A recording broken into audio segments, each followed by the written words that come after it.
The day my fiancé delivered me to the monster, the church bells were already ringing. I was sitting in the back of the bridal car with white silk gathered around my knees, a veil pinned so tightly into my hair that every nervous breath tugged at my scalp, and a bouquet of white roses trembling in my hands, as if even the flowers knew I was being carried toward the wrong kind of forever.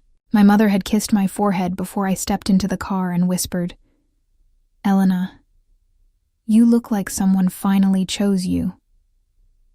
I believed her. That was the cruelest part. I believed the dress meant I was loved. I believed the ring waiting in Adrian Cross's pocket meant I had been chosen. I believed the man following 2 cars behind me was afraid of losing me because he loved me, not because his entire performance depended on everyone seeing him try to save me. My phone was pressed to my ear, and Adrian's voice came through soft and warm, the same voice that had found every lonely place inside me and learned how to touch it without leaving fingerprints. "Stay on the old stone road," he said. "Don't let the driver take the main street. There's traffic near the cathedral. I'm right behind you, sweetheart." I looked through the rear window and saw his silver car 2 vehicles back, shining under the morning sun. Adrian lifted one hand from the steering wheel when he noticed me looking. Even from that distance, he knew exactly when to smile. I smiled back through tears because I thought that was what love looked like. A man following you to the altar. A man making sure you arrived safely. A man promising you would never be unwanted again. "Are you nervous?" he asked. "A little," I admitted, holding my bouquet closer to my chest. "Don't be," he said. "After today, no one will ever make you feel invisible again." My throat tightened because he knew. He always knew. Before Adrian, I had spent most of my life in the back rooms of St. Michael's Cathedral repairing other women's wedding dresses.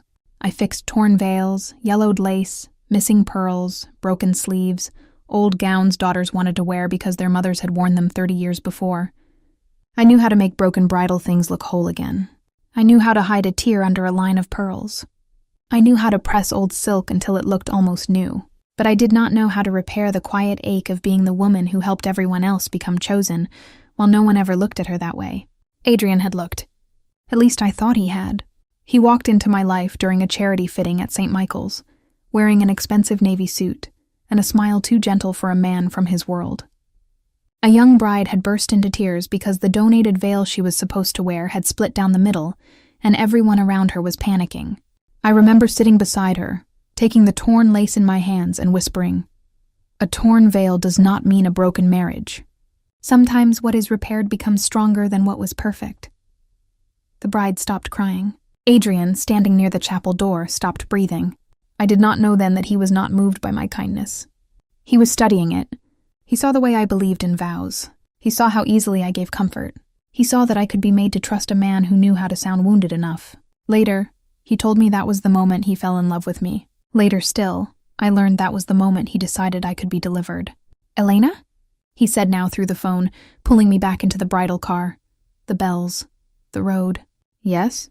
"Tell me you trust me," I smiled. "With my whole heart." There was a pause. At the time I thought he was overwhelmed. Later, I would understand he was making sure the lie was complete. The bridal car turned onto the old stone road behind the cathedral. Tall cypress trees leaned over both sides, slicing the morning light into thin gold strips. The church was close enough now that I could hear the bells clearly, one after another, each sound like a step toward the life I had prayed for. Then the first black SUV appeared at the end of the road. It did not speed. It did not screech. It simply turned sideways across the street and stopped, blocking the way to the cathedral as if the city itself had decided my wedding would go no farther. My driver's hands tightened on the wheel. "What is that?" I asked. He did not answer. Another SUV stopped behind us. Then another. My heart began beating so hard that the pearls on my bodice seemed to move with it. "Adrian?" I whispered into the phone. For 1 second there was only silence. Then his voice came back sharp and breathless. "Elena, what's happening?" A man stepped out of the first SUV. Black suit. Black gloves. No mask. That was how I knew he was not afraid of being recognized. 2 more men moved behind him, calm and precise, like this was not a crime but an appointment. The man in black walked to my door and opened it. Cold air rushed under my veil. "Miss Vale," he said politely. "Luca Moretti is waiting." My blood turned cold. Every bride in our city knew that name. Luca Moretti. The bride collector. Women whispered about him in dressing rooms, behind church doors, at engagement dinners after too much champagne. They said he did not steal wives. Wives were already claimed, already ordinary, already touched by disappointment. Luca Moretti wanted brides. Girls in white. Girls still carrying flowers. Girls on their way to promise forever. People said if his men came before the vows, the wedding never finished, and the bride never returned the same. No, I breathed. The man reached into the car and closed his hand around my wrist. I pulled back so hard my bouquet fell from my lap. My fiancé is behind us, I said, my voice shaking. He will stop you. The man's face did not change. That is what he is supposed to do. I did not understand those words. Not then. Behind us, tires screamed. Adrian's silver car stopped hard and his door flew open. Elena! Relief hit me so violently I almost sobbed. He came. He saw them. He would fight. He would save me. Adrian ran toward the car, his tie loose, his face pale with panic. Get away from her! He shouted. The nearest guard grabbed him before he reached me. Adrian swung at him. The guard struck him across the mouth, and Adrian fell against the side of his car with a sickening crack. Blood appeared at his lip, bright red, real enough to break my heart. Adrian! I screamed. Cars were stopping behind us now. Guests from the wedding convoy, my aunt, Adrian's cousin, one of the cathedral assistants, my mother's car somewhere behind them, her cry cutting through the morning louder than the bells. Everyone saw the same thing. A desperate groom bleeding in the road, a terrified bride being dragged from her car, black-suited men taking her in the name of Luca Moretti. And because the city already believed Luca was a monster, no one looked for another one. I fought harder. The man in black pulled me from the car and my heel caught on the edge of my dress. White silk tore with a soft, horrible sound. It was not loud, just final. My bouquet hit the ground. White roses scattered across the asphalt, crushed beneath a guard's polished shoe. Adrian crawled toward me. His hand reached out. Elena, hold on, he cried. I swear I'll get you back. I believed him so completely that I stopped fighting for myself and started fighting for him. Because that was what Adrian had trained me to do. Trust his voice, follow his road, cry his name. The guard lifted me off the ground, and my veil snapped backward, choking me for half a second before the lace tore loose from my hair. I reached for Adrian with both hands.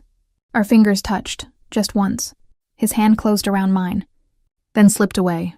I thought Luca's men had pulled us apart. I would not learn until much later that Adrian had let go first. Elena! He screamed as they forced me into the SUV. I love you. The whole road heard him. By sunset, the whole city would hear it too. Poor Adrian Cross, they would say. The groom who fought for his bride. The man who bled for the woman Luca Moretti stole. The man who lost the love of his life to the bride collector. That was the story Adrian gave them. That was the story Adrian gave me. For a while, I carried that lie like a wound. I hated Luca Moretti before I ever saw his face. I hated his name, his men, the black leather seat under me, the tinted windows that swallowed the cathedral behind us. I hated the way my torn veil lay on the floor at my feet, like proof that something sacred had been dragged through the dirt. One of the guards sat across from me, expressionless. My hands shook so violently I could barely keep the dress gathered over my knees. Where are you taking me? I asked. No one answered. My fiancé will pay whatever he wants. Still nothing. I leaned forward, my voice breaking. Did Luca Moretti tell you to take me because I was a bride? The guard looked at me then, not with pity, not with cruelty, but with a kind of tired certainty. Mr. Moretti does not need to be told what men are willing to lose. The sentence made no sense to me, and because it made no sense, I clung harder to the only story I understood. Adrian loved me. Adrian had fought. Adrian was bleeding on the road. Adrian would come.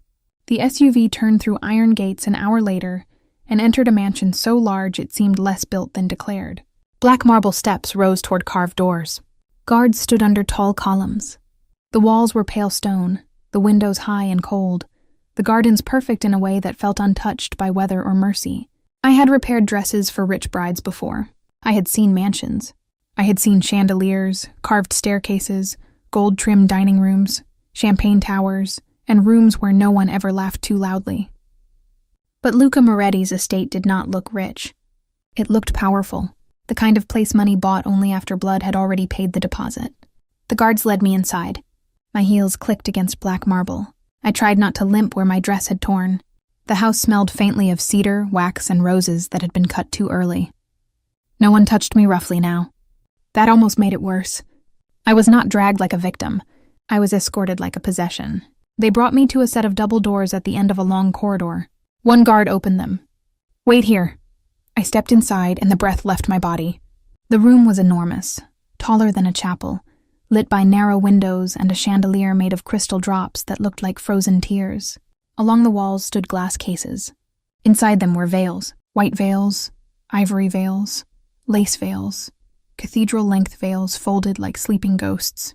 Beside them were bouquets dried and preserved under glass, broken rings, wedding portraits with the groom's face cut out or burned away, shoes, gloves, prayer books, hairpins, garters, small torn pieces of silk, a bridal gallery, a museum of stolen weddings. I walked toward the nearest case as if the room had pulled me by the throat. A veil rested inside, embroidered with tiny pearls. Beneath it was a silver nameplate, Isabella Romano, June 3rd. Another, Maeve Callahan, September 18th. Another, Sophia Bellini, December 9th. My stomach twisted. "How many brides did he take?" I whispered. "Enough to stop counting," a voice said behind me. I turned. Luca Moretti stood in the doorway.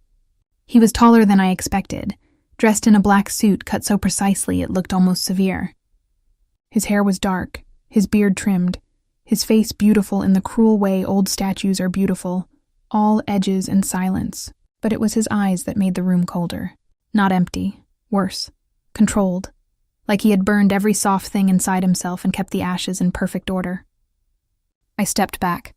He walked in slowly, and the guards outside closed the doors. "Elena Vale," he said. My name in his mouth did not sound like a greeting. It sounded like an item being identified. "Where is Adrian?" I asked. "Bleeding on a road for an audience. He fought for me." Luca's mouth barely moved. "Some men fight, some rehearse." "You're lying." "No," he said. "I am many things. A liar is not one of them." My hands curled into fists. "You kidnapped me on my wedding day." "Yes." The honesty hit harder than denial would have. "You collect brides," I said, my voice trembling with disgust. "Like dead flowers." His gaze moved briefly over the glass cases. "I collect proof that love is the most expensive lie men sell." "You're a monster." "Good," he said. "Monsters at least tell the truth." I hated him so much in that moment that the hatred steadied me. "Adrian loves me." Luca looked back at me, and for the first time, something almost like pity touched his face. I hated that more. "Every bride comes here believing she was loved," he said. "You will learn faster than most." I slapped him. The sound cracked through the bridal gallery. My palm burned. Luca's face turned slightly from the force, but he did not move otherwise. The room became so silent I could hear my own breath. Slowly he looked back at me. "That," he said quietly, "was brave." I lifted my chin though fear crawled up my spine. "No, that was deserved." Something flickered in his eyes. Not amusement, not anger, interest. "Perhaps." He turned and walked toward one of the cases. "Your veil will go there." He pointed to an empty glass case near the end of the room. "No," I said. "Every bride leaves something here." "Then take my fear," I snapped. "It is the only thing you managed to steal." His gaze sharpened. I had expected rage. Instead, Luca studied me as if I had spoken in a language he had almost forgotten. "Keep it," he said. "You may need it tonight." I did not sleep that night. They gave me a room larger than my entire apartment, with white curtains, a carved bed, and a lock on the outside. I sat on the floor in my torn wedding dress until my legs went numb. I waited for Adrian to come. I waited for the police. I waited for someone to burst in and say there had been a mistake. No one came. Near dawn, a maid entered with tea and a folded robe. She was older, her hair silver at the temples, her eyes careful. "You should change," she said. "Mr. Moretti does not like brides remaining in the dress after the first night." I stared at her. "After the first night?" She lowered her eyes. "I only meant you will be more comfortable." "How many have you seen?" I asked. She did not answer. That was answer enough. I changed only because I could not bear the torn silk touching my skin anymore. The maid tried to take the dress, but I grabbed it from her. "No," she hesitated. "Mr. Moretti keeps the wedding items." "Then tell Mr. Moretti he can come take it from my hands." She looked frightened enough that guilt pricked me, but I did not let go. A few minutes later, Luca came himself. He stood in the doorway without entering. His eyes fell to the dress clutched against my chest. "You are difficult," he said. "You are a criminal. Both can be true. You are not taking this dress." "Why?" "Because it is mine." His expression darkened. "It became mine when your groom traded the road." "He did not trade anything." Luca was silent for a moment. Then he said, "Adrian Cross owes me a debt." "Then take his money." "He has none that I cannot already take." "Then take his house, his cars, his pride, his blood." "Why me?" Luca stepped closer but still did not cross fully into the room. "Because in my world, when a man betrays Moretti blood, he pays with the thing he is about to swear is sacred." My stomach turned. His bride. Yes. That is disgusting. Yes. Again, that terrible honesty. No excuse, no apology. "Then you admit you're a monster." I never denied it. I stood, still holding the dress. "Why would Adrian owe you?" Luca looked at me for a long time. "Ask yourself why a man in debt to a monster suddenly proposes to a woman who repairs veils in a church basement." The words hit me like a hand. "No." "Ask yourself why he chose the old stone road." "Stop." "Ask yourself why his driver did not run." "Stop it." "Ask yourself why he bled exactly enough to be seen." I threw the teacup at him. It shattered against the wall near his shoulder. Luca did not flinch. "Get out," I whispered. "Gladly." He turned to leave. At the door he paused. "When you are ready to stop protecting the man who delivered you, I will show you what he signed." The door closed. I sank to the floor. I did not believe Luca. I refused to. Because if Luca was telling the truth, then every soft thing Adrian had ever said to me became a weapon, and I was not ready to admit I had kissed the blade. I thought of the first week Adrian came to St. Michael's every morning with coffee. He never brought roses then. He brought little things that made him feel safe. Honey for my mother's throat. A book about antique lace because I had mentioned once that old patterns had stories in them. A pair of thin gloves because he said my hands should not always bleed for other people's weddings. He asked about my mother's medicine schedule and remembered the answer. He sat on the church steps while I repaired dresses and told me that the rich girls he knew all wanted to be seen, but I made people feel seen. I had laughed because I did not know what to do with praise. He noticed. He always noticed. "You are not used to being chosen," he said one evening, while we stood under the cathedral archway, watching rain turn the street silver. "That is why you look surprised every time someone is kind to you." I remember looking down at my hands because my eyes had filled too quickly. Maybe kindness just feels expensive. He touched my fingers gently. Not with me. That was the lie that ruined me. He did not trap me with diamonds. He trapped me with attention. He did not tell me I was beautiful first. He told me I mattered, and because I had waited so long to matter to someone, I forgot to ask why a man like Adrian Cross had suddenly needed me so much. The next day in Luca's mansion, I found the first crack. A guard escorted me back to the bridal gallery because Luca wanted me to see where lies became permanent. I went because refusing had become exhausting. I walked past case after case, reading names I did not want to remember. At the far end of the gallery was an old veil unlike the others. It was not displayed beautifully. It was folded in a shadowed case, yellowed at the edges, torn along one side in an irregular line. I stopped without meaning to. My hands lifted toward the glass. "This one is different," I said. Luca, standing behind me, said nothing. "The tear is not from an attack." I leaned closer. The lace stretched inward here. Someone pulled it open carefully first, then ripped it wider to make the damage look accidental. Luca's silence changed texture. I felt it before I looked at him. "Why do you say that?" he asked. "Because I repair veils. I know what panic damage looks like. This is not panic. Someone hid something inside the seam."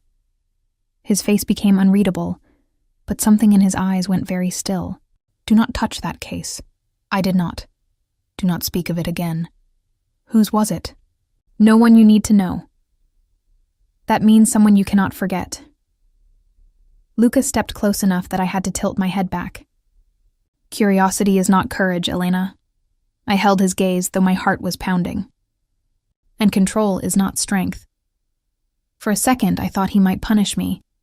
Instead, he looked at me the way he had looked after I slapped him, as if I had interrupted a belief he had spent years polishing. You see too much, he said. Maybe you hide too badly. His jaw tightened. Then he turned away. That was the first time I realized Luca Moretti was not empty. Something was buried inside him. Something old. Something still bleeding. But that did not make him less dangerous. It made him worse. A monster with a wound is still a monster. He simply knows where to put the knife. On the third day, Luca showed me Adrian's first proof. He did not ask whether I was ready. He placed a folder on the long black table in his study and opened it with 2 fingers. Inside was a copy of my wedding route, printed on Adrian's private stationery, marked in red. Old Stone Road, 10:17 a.m., bridal car separated by 2 vehicles. Driver confirmed. I stared at it until the lines blurred. Anyone could have made this. Luca placed another paper beside it. A bank transfer. The driver's name. Adrian's holding company. No, another paper. Security schedule. Guards removed from the old road for 12 minutes. Adrian's signature on the change request. No. Luca did not comfort me. He did not soften his voice. He simply kept placing truth after truth on the table until denial had nowhere left to stand. Stop, I said finally. He stopped. That surprised me. I need air. He nodded once. The doors to the terrace are open. You are letting me walk out? The terrace has guards. Of course it does. But yes, he said. You may walk. How generous of the man who stole me. His face did not change. Adrian sold you. I took you. I will not make my sin prettier because his was uglier. I looked at him then. Really looked. Was that supposed to be an apology? No. Then what was it? A fact. I laughed once, broken and sharp. You are impossible. Usually. I turned away before he could see my tears. On the terrace, I gripped the stone railing and tried to breathe. The garden below was too perfect. All trimmed hedges and white roses, and I hated the roses most of all. I hated that they still looked beautiful after mine had been crushed on the road. That evening, Luca sent the final recording. He did not play it in front of the guards. He did not bring me to the gallery. He came to the room where I had refused dinner, placed a small recorder on the table, and said, "This is the last thing I will show you unless you ask for more." My hands went cold. What is it? The truth without paper. I don't want it. Then do not press play. He turned to leave. Wait, he stopped. If I listen, I said, barely breathing, will it kill whatever is left of me? His eyes darkened in a way that almost looked human. No, he said quietly, but it will kill what he built. When he left, I stared at the recorder for an hour. Then I pressed play. Adrian's voice filled the room. Calm, familiar, beloved. Clara cannot be touched. She is carrying my child. Luca wants a bride, not the woman I love. Elena believes every word I say. She will wear the dress, take the road, and cry my name like it is real. By sunset, everyone will blame the bride collector. The recorder slipped from my hand. The room tilted. I remember trying to stand and failing. I remember my knees hitting the floor. I remember making a sound that did not feel like it came from my body. He had not loved me. He had rehearsed me.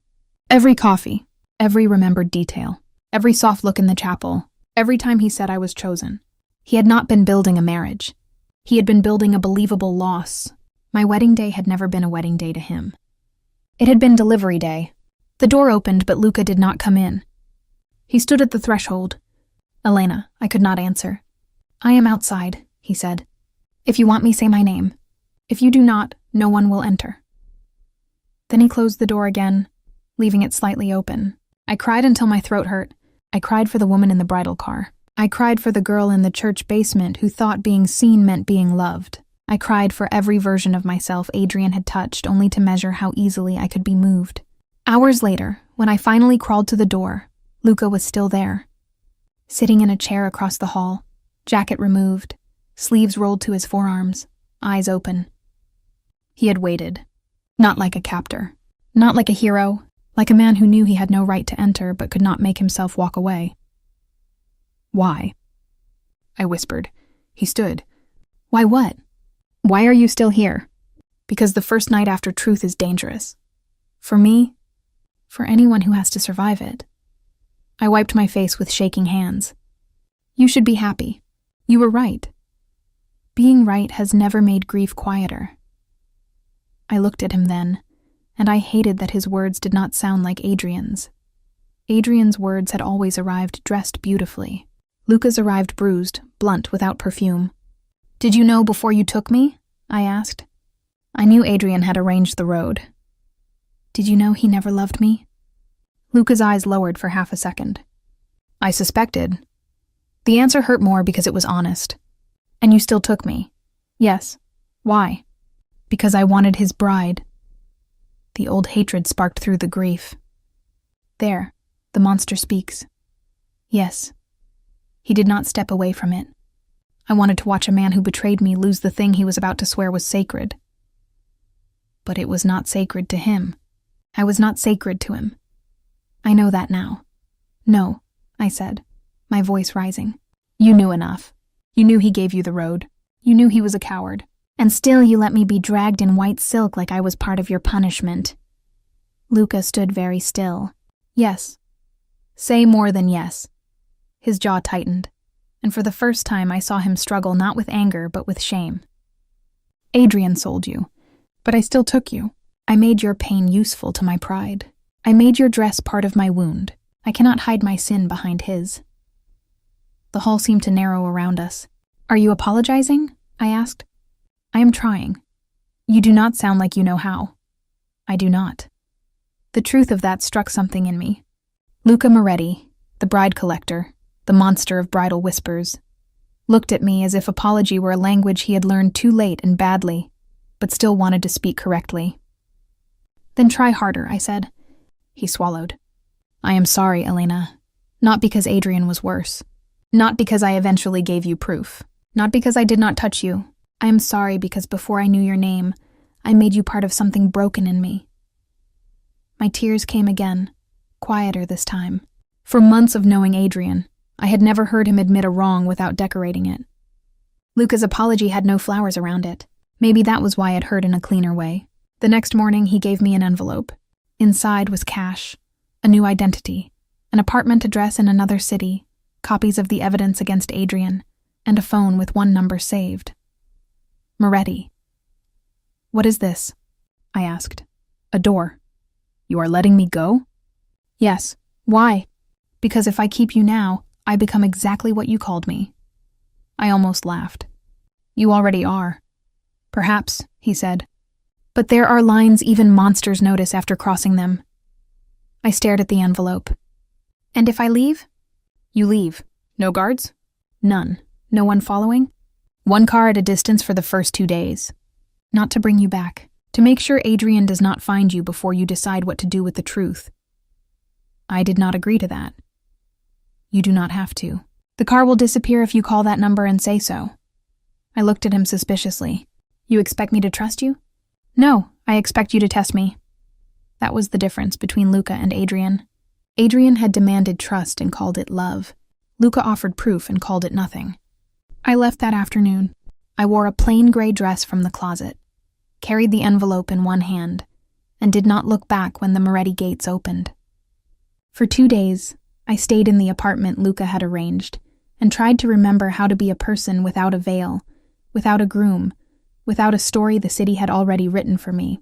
But the world outside the mansion was not the world I had left. News sites called me Luca Moretti's stolen bride. Adrian had demanded trust and called it love. Luca offered proof and called it nothing. I left that afternoon. I wore a plain gray dress from the closet, carried the envelope in one hand, and did not look back when the Moretti gates opened. For 2 days, I stayed in the apartment Luca had arranged and tried to remember how to be a person without a veil, without a groom, without a story the city had already written for me. But the world outside the mansion was not the world I had left. News sites called me Luca Moretti's stolen bride. Some said I had been ruined. Some said I had run away willingly. Adrian gave one public statement, his lips still bruised, eyes red, voice trembling. I will never stop loving Elena. Luca Moretti took my bride, but he will never take what she meant to me. People cried for him. Women sent flowers. Men praised his courage. My mother was harassed by reporters until she stopped answering the door. The cathedral received threats for hosting the wedding that never happened. And everywhere, Adrian's lie lived easier than my truth, because his had been performed in public, and mine had happened in rooms no one wanted to imagine. On the third night, I called the number. Luca answered on the first ring. Elena? He did not sound surprised. I want my story back, I said. There was a pause. Then come back for it. I am not coming back as your bride. No, he said. Come back as yourself. I returned to the Moretti mansion not because I loved Luca, not because I had forgiven him, and not because I had nowhere else to go. I returned because Adrian had stolen more than my wedding. He had stolen my voice, and the only person who had given me the truth without asking me to smile for it was the monster who had taken me. The second time I entered Luca's house, I walked through the front doors on my own feet. No white dress, no veil, no bouquet. The guards lowered their eyes as if something about that mattered. Luca waited in the entrance hall. You came back, he said. By choice. Yes. Do not make me regret it. A faint shadow crossed his mouth. I would not dare. It was almost humor. Almost. We began badly. That is the truth of it. I did not glide into healing. He did not become gentle overnight. Luca was still controlling, still cold, still capable of making men tremble with one quiet sentence. Some mornings I heard screams from the lower level and knew someone who had crossed Moretti blood was learning why the city feared him.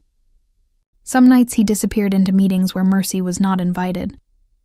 I did not pretend not to see it. Once, after a man was dragged bleeding through the courtyard, I confronted him in the gallery. You cannot ask me to see the man inside the monster if you keep feeding the monster in front of me. Luca's eyes hardened. My world is not repaired with lace, Elena. No, but not every tear needs blood. Some do. And some need courage. He stepped close. Do not confuse softness with morality. Do not confuse violence with strength. He stared at me for a long moment, then walked away before either of us said something we could not take back. I spent days in the restoration room he ordered, built beside the gallery, after I complained that the veils were being preserved like bodies, instead of cared for like memories. You complain often, he said. You kidnap often. Not recently. Congratulations. He almost smiled. I noticed, he noticed that I noticed. Small things changed first. Luca stopped calling me the bride. The first time he said my name without warning, I nearly missed it. We were standing over Valeria's torn veil, the one he had forbidden me to discuss. I had asked permission to repair the seam, not because I wanted his approval, but because I had learned that this particular piece of lace was not simply evidence. It was the bone under his scar. Leave it ruined, he said. Why? Because it deserves to be. The veil did not betray you.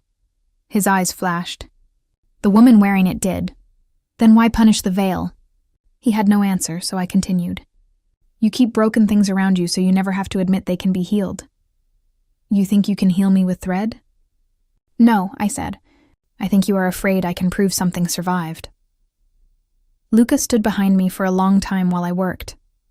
Valeria's veil was old, the lace brittle, the tear ugly but precise. I found the hidden channel where something small had once been sewn inside. A transmitter, Luca told me finally, voice flat. Valeria Rossetti had been chosen for him when he was 26, a bride from a family that swore alliance. She was beautiful in the way paintings are beautiful, still, pale, perfect. On their wedding night, she wore that veil into the Moretti estate chapel, smiled at him under candlelight, and opened his house to his enemies. The transmitter inside the lace guided them through the private gate. By dawn, 3 Moretti men were dead. Luca's uncle had lost an eye, and Luca had killed his first bride with his own hands when he found her trying to flee through the east corridor. Her last words? I asked before I could stop myself. Luca looked at the veil, not at me. A bride is the easiest lie a man ever believes. The room went cold. So you believed her, I said. His gaze snapped to mine. I killed her. No, I said softly. You believed her. You let her decide what every bride after her meant. Anger moved across his face so quickly I stepped back. He saw it, stopped, closed his eyes. When he opened them, the anger had been chained again, but not erased. Careful, Elena. I am careful, I said. That is why I am telling you the truth instead of telling you what you want to hear. And what do I want to hear? That you are a monster because a bride made you one. His silence was answer enough. But that is not true, I said. Valeria gave you a wound. You built the gallery. He left without another word. That night I woke from a nightmare with Adrian's voice in my ear. Tell me you trust me. Tell me you trust me. Tell me you trust me. I stumbled out of bed, unable to breathe, and found Luca sitting in a chair outside my door. Do you sit there every night? I asked, embarrassed by how broken my voice sounded. No, liar. Sometimes. Why? He stood but did not come closer. Because trauma returns at night. And you know this because?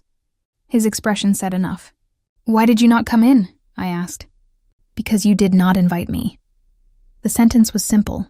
It undid me. Adrian had entered every soft place inside me without permission, and called it intimacy.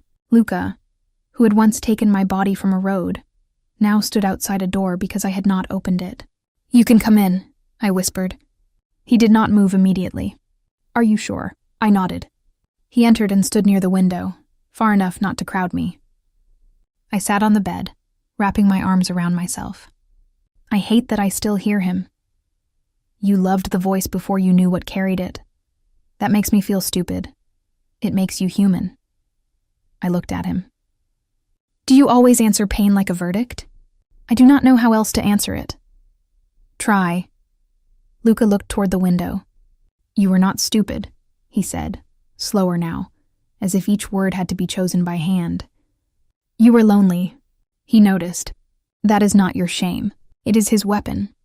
I cried then, quietly, and Luca did not touch me. He waited until I reached for his hand. Only then did he give it. His hand was warm, scarred across the knuckles, careful around mine. That was the first night I fell asleep with Luca Moretti in the chair beside my bed, his hand resting open where I could take it or leave it. Love did not arrive as a lightning strike. It arrived like small acts of restraint. A door left open, a name spoken gently, a truth given without decoration, a hand offered only after I reached. Luca learned me slowly, as if he feared learning meant wanting, and wanting meant weakness.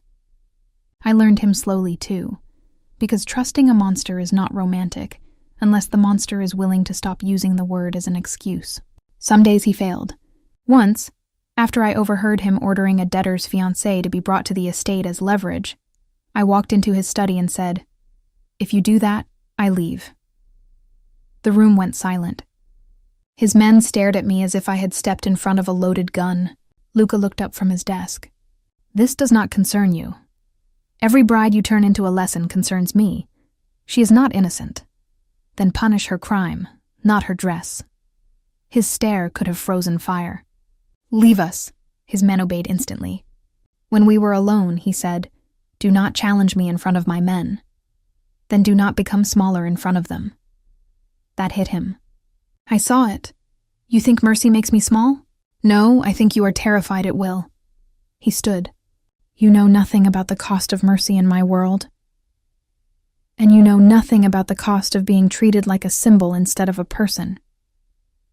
We stood across from each other, breathing hard. Finally, Luca picked up the phone and changed the order. The woman was not brought in. He found another way to punish the man who owed him. He did not thank me. I did not expect him to. But that evening, when I entered the gallery, the empty case where my veil was supposed to go had been removed. In its place was a plain wooden table with sewing lamps, thread, and space to work. I touched the edge of it, understanding. Luca stood behind me. Do not look so pleased, he said. I am not pleased. You are. Maybe a little. He looked at the table, then at me. You make disobedience inconvenient. You make change dramatic. It feels dramatic. That is because you have not practiced. There it was again, almost a smile. I began repairing more than lace in that room. Not Luca, I could not repair a man, but I repaired the meaning of things around him. A veil was not always a trap. A ring was not always a shackle. A bride was not always a lie. Slowly, against his will and mine, Luca began to watch not the things I fixed, but the reason I fixed them. One afternoon, I found him holding my torn wedding dress. He had taken it from storage. The tear from the road still cut through the skirt. I stiffened. Why do you have that? I was going to burn it. My heart lurched. No, I know. He looked at the tear. That is why I did not. I stepped closer. Why would you burn it? Because I hate what happened to you in it. So do I. Then why keep it? I touched the torn silk. Because it is evidence that I survived the day Adrian planned for me. Luca looked at me for a long time. You turn wounds into testimony. You turn them into rooms. And you think yours is healthier? No, I said, but mine leaves space for tomorrow. That night, he asked me to dinner without guards in the room. Not ordered, asked. Would you join me? I looked up from my sewing. Did Luca Moretti just say would? Do not make me regret grammar. I joined him. Dinner was quiet at first. He did not know how to ask harmless questions, and I did not know how to sit across from him without remembering the road.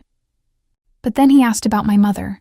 Not strategically, not like Adrian, who had gathered details to use later. Luca asked once and listened to the whole answer.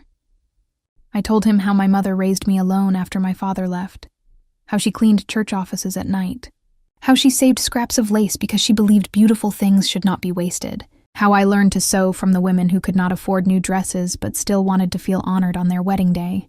Luca said, "That is why you believe torn things deserve patience." I looked at him. Yes. He nodded, as if filing the truth somewhere sacred.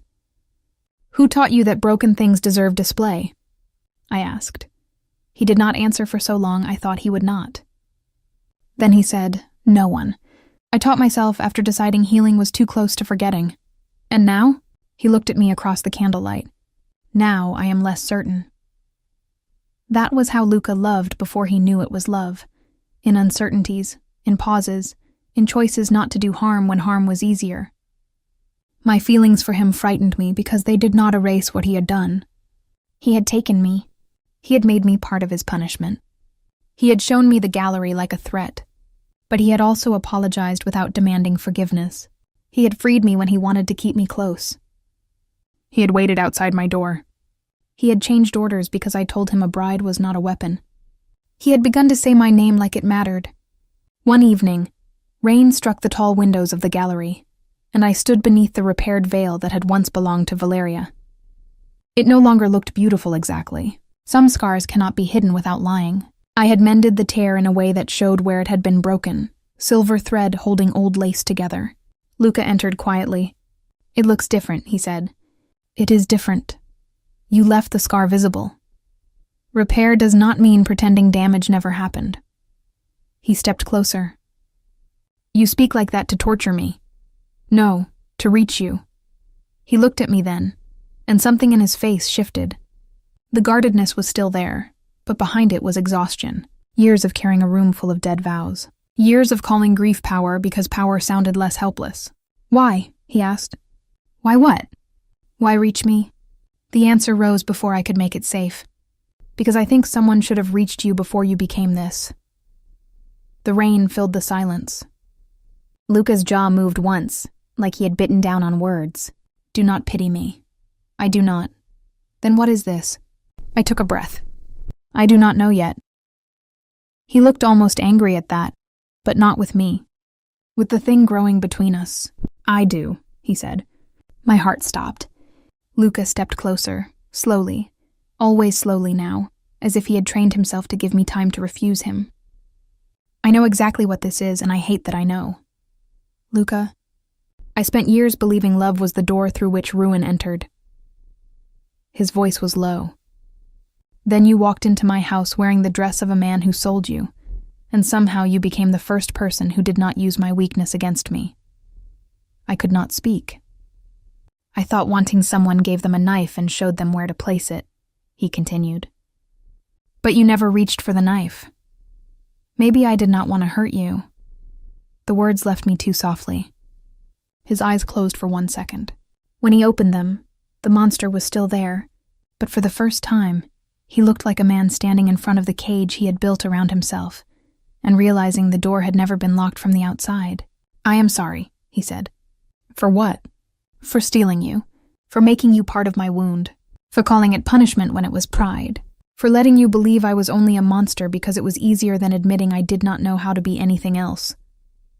My eyes filled. "You frightened me. I know. You hurt me. I know. You made me hate you. I deserved that. And then you stood outside my door all night because I was afraid to sleep." His throat moved. "Yes. You gave me truth when lies would have been easier. Yes. You let me leave. Hardest thing I have done in years." The honesty broke something open in me. I stepped closer. I was afraid that maybe I trusted you only because Adrian was worse. Luca went still. And then I realized that Adrian gave me softness with a hook inside it. You gave me pain with a door out. Luca's breath changed. "Elena, I am not saying you are good. I know. I am saying I have seen good fight its way through you." His eyes darkened, not with anger, but with emotion so controlled it looked painful. "Do not say that unless you mean it." "I mean it." My voice trembled. I saw the real man inside the monster. The man who still remembers every name. The man who can destroy a room but waits outside a door because he was not invited in. The man who thinks he became unlovable, but still looks relieved when someone tells him he is not. Luca looked away, but not before I saw what my words had done. "I did not think I could love anyone," he said. "Not after Valeria. Not after what I became. But you..." He looked back at me. "You made me remember the man I buried because I thought he was too weak to survive." I was crying now. Not from Adrian's wound, from something new, something terrifying and alive. "I love you," Luca said. No charm decorated it, no performance. It sounded like surrender. I love you in a way that terrifies me because for the first time in years I do not want to own what I love. I want to be worthy of standing beside it. I lifted my hand and placed it against his chest, right over his heart. It was beating hard. "I love you," I whispered. "Not because you saved me from Adrian. Not because you are safe. You are not safe, Luca, but you are real. And I have spent my life touching other women's love after someone else had worn it, thinking maybe that was all I would ever have. Adrian saw that loneliness and used it. You saw it and stopped making me ashamed of it." Luca bowed his head, and for one impossible second, the most feared man in the city looked breakable. "Marry me," he said. But then he stepped back quickly, as if the words themselves had frightened him. He reached into his coat and removed a ring, dark and old, a black diamond set in Moretti gold. He did not take my hand. He placed the ring on the table between us. "Not because you need protection," he said. "Not because you owe me forgiveness. Not because Adrian broke you. I am not asking a stolen bride to become my wife. I am asking Elena Vale, the woman who walked out of my house and came back by choice. Marry me only if, after everything true, you still want me." I looked at the ring, then at the repaired veil, then at the man who had finally stopped hiding behind the word monster. I picked up the ring and placed it in his palm. Luca froze. I held out my hand. "Then put it on me," I whispered. "Not as your trophy." His voice was rough. "As what?" "As the woman who chooses you." His fingers trembled as he slid the ring onto mine. I had once worn Adrian's ring and felt chosen by a lie. Luca's ring felt heavier. Not because it owned me, because it carried truth. We married 3 days later in the private chapel inside the Moretti estate. I did not wear the white dress from Adrian's road. I wore ivory silk with no veil. My hair was unpinned. My mother was there, pale and trembling, protected by Moretti guards, crying quietly because she had seen the evidence, heard the recording, and still struggled to understand how the man she had once blessed had built my kidnapping like a stage play. Luca stood at the altar in black. No guests from society, no cameras, no flowers arranged for spectacle. Just truth, a priest too afraid to stutter, my mother holding my hand before she gave it to me instead of to any man, and Luca waiting without reaching until I stepped forward. His vow was simple. I will be a monster to the world when the world requires it, but I will never be your cage. Mine was quieter. I did not come to save you. I came to live beside the man who chose truth after becoming fluent in darkness. When Luca kissed me, he did not kiss me like he had won. He kissed me like something had been entrusted to him, and he was terrified of failing it. After the wedding, the mansion changed in ways people pretended not to notice. The bridal gallery did not disappear. I would not let Luca erase history just because he was ashamed of it. But the room changed. Some cases were opened. Some items were returned. Some names were restored. My empty case became a table for repair work. Luca's men began bringing problems to me before they became punishments. Not always. The world did not turn gentle because I married a dangerous man. But sometimes, Luca paused before choosing the cruelest answer.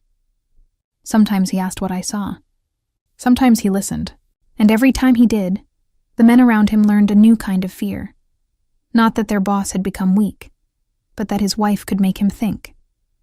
I became Mrs. Moretti first in whispers, then in lowered heads, then in the way doors opened before I touched them. Luca never called me queen. Other people did. I did not correct them. Months passed before I asked about Adrian. Not because I had forgotten. I had not. Betrayal does not vanish because love grows around it. Sometimes happiness makes the old wound louder because you finally have enough peace to hear how badly you were hurt. One night, after dinner, I found Luca in his study and placed Adrian's old ring on his desk. I had kept it in a box, not because I wanted it, but because I needed to remember the shape of the lie. Luca looked at the ring, then at me. "What do you want done with him?" he asked. "I do not want him dead." "That is unfortunate. For you or for him?" "Both." I almost smiled, but the feeling passed quickly. "I want him to see me." Luca leaned back slowly. "He has seen you." "No. He saw the lonely girl he could train into a bride. He saw the woman screaming his name on the road. He has not seen what became of the bride he delivered." Luca's eyes sharpened. "You want public truth. I want his lie to die where he made it powerful." Luca understood before I said more. "At an altar," I nodded. "Find him." Luca found him in less than a day. Adrian Cross, tragic groom, public victim, beloved survivor of Luca Moretti's cruelty, was getting married on Saturday to Clara Whitmore. Clara, the woman in the recording. Clara carrying his child. Clara, the woman he had called his future while arranging mine like a sacrifice. When Luca handed me the file, I opened it calmly. Too calmly.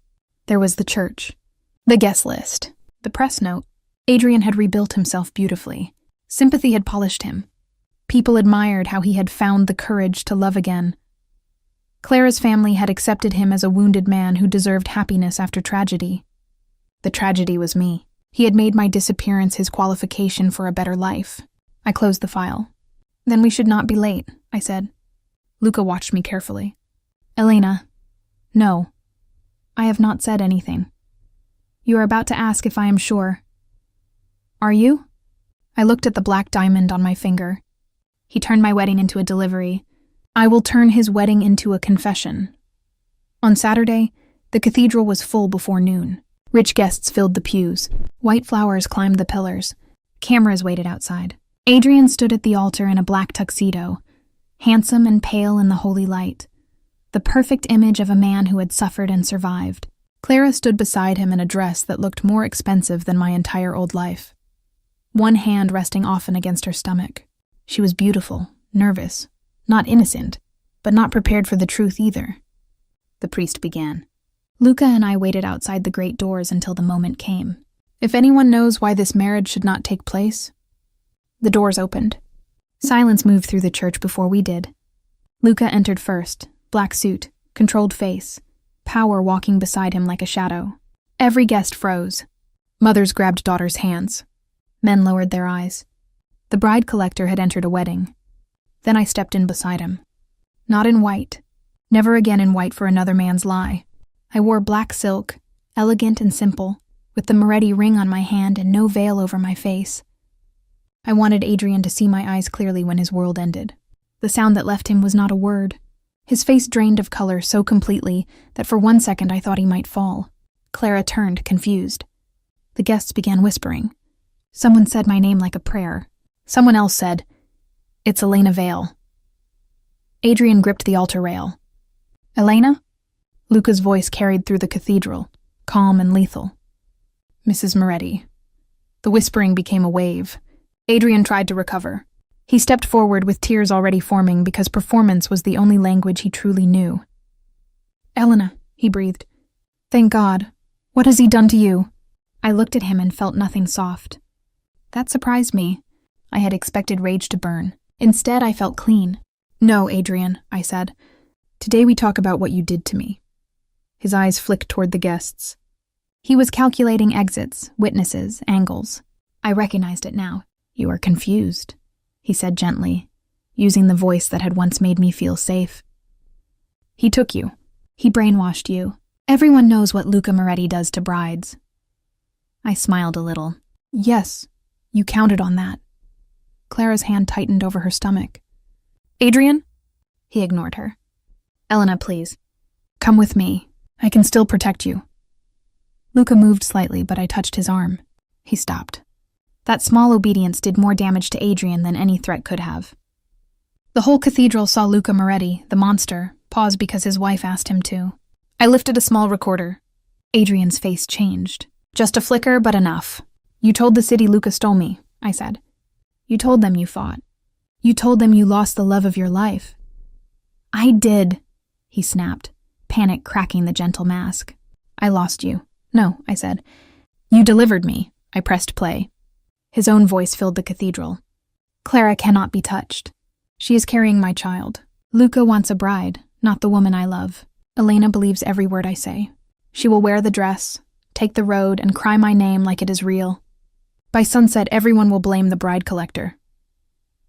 Clara stumbled back as if the recording had struck her. The church erupted. Adrian shouted, "That is fake!" Luca's men began handing documents to the front pews. Route map, driver payment, security change, blood packet purchase, signed instructions. Adrian's father stood with shaking hands. My mother, seated near the back under protection, covered her mouth and wept silently. Clara stared at Adrian with horror spreading across her face. "You said she would be safe," she whispered. The church quieted around that sentence. I turned to Clara. "So you knew there was a she." Clara's lips trembled. "He told me it was not real. He said he was only using the engagement to distract Moretti. He said no one would be hurt." Pain crossed her face, and guilt with it. Good. Let guilt breathe. I walked toward her slowly. Adrian reached as if to stop me, but Luca's gaze pinned him in place. I stopped before Clara. "You knew he was lying to another woman." She lowered her eyes. "Yes. You let him." Tears spilled down her cheeks. "I loved him. So did I said. "That is what men like Adrian count on." She looked at me then, and I saw the moment she understood that love had not made her special. It had made her useful. "I am not here to forgive you," I said quietly. "And I am not here to save you like you were innocent. I am here to show you the truth I did not get before I wore the dress." Clara's hand moved again to her stomach. Her engagement ring shook on her finger. "If he could sell me to protect you," I said, "one day he will sell you to protect himself." Clara removed the ring. Adrian's face twisted. "Clara, don't listen to her." Clara threw the ring at his feet. "Do not say my name." That was when Adrian lost everything. Not when the recording played. Not when the guests gasped. When the woman he had sacrificed me for looked at him as if he had become something unclean. Adrian turned to Luca then, desperation making him stupid. "You did this," he spat. "You took her from me." Luca stepped forward, and the church seemed to shrink around him. "No," he said. "You gave her to me." Adrian's mouth opened, but no sound came. Luca's voice dropped. "That was your first mistake." I looked at Adrian, the man who had once made me feel chosen because he needed me obedient. "And your second," I said. "I was believing a monster could only make me disappear." The cameras outside caught everything when Adrian stumbled from the altar and found the doors blocked by reporters, who had already received the evidence. His story died before sunset. By nightfall, the city no longer mourned Adrian Cross, the groom who lost his bride. They cursed Adrian Cross, the man who sold her. Luca wanted to kill him. He did not say it dramatically. He simply asked later in the car, "Are you certain you want him breathing?" I looked out at the city lights. Death would make him a tragedy again. Luca considered that. You prefer shame. I prefer accuracy. His hand found mine in the darkness, not taking, just waiting. I laced my fingers through his. Let him live with the name he earned. Luca kissed my knuckles. As my wife commands, I looked at him. Careful, Moretti. People will think you are soft. Only people who have never seen you angry. When we returned to the mansion, I went straight to the bridal gallery. Luca followed. The room was dark, except for the moonlight spilling over glass cases, veils, old flowers, broken rings, the remains of vows that had once been used as proof that love was foolish. I stood in the center of it and remembered the first night I had entered, terrified and furious, certain I would become another dead thing under glass. Luca stood beside me. You were supposed to be my last trophy, he said. I looked at the empty space where my case had once waited. Then make me your first truth. He was quiet for a long moment. Then he walked to Valeria's repaired veil, opened the case, and removed the nameplate. Not the veil, not the memory, just the sentence that had kept him trapped. He looked at me. I do not know how to be less of what I was. Then start by not worshipping the wound. The next day, the bridal gallery changed again. Not erased, transformed. The cases remained, but the plaques changed. No longer dates of stolen weddings, names, truths, choices. Some items were returned. Some stayed because their owners wanted them remembered. My torn wedding dress was placed not behind glass, but on a dress form in the restoration room, the tear mended with visible silver thread. Beneath it, I wrote one line myself. This was not where my story ended. People still called Luca Moretti a monster. They were not entirely wrong. He remained dangerous. He remained feared. He remained a man who could silence a room without raising his voice. But with me, he learned to open his hand. With me, he learned that love did not have to be a trapdoor. With me, he learned a bride could enter his house and not become a lie. And I learned something too. I learned that innocence is not stupidity. Loneliness is not shame. Trusting the wrong man does not make you weak. It means someone studied your hunger and fed it poison. Adrian had looked at me and seen a girl he could train into a sacrifice. Luca had looked at me and first seen a trophy, then a wound, then a woman, then the truth he had spent years avoiding. Adrian gave me a ring so the world would believe he had lost me. Luca gave me one only after I had already walked away and chosen to come back.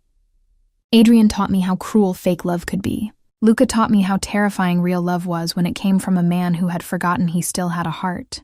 The day my fiancé delivered me to the monster, he thought he was ending my life in white silk and church bells.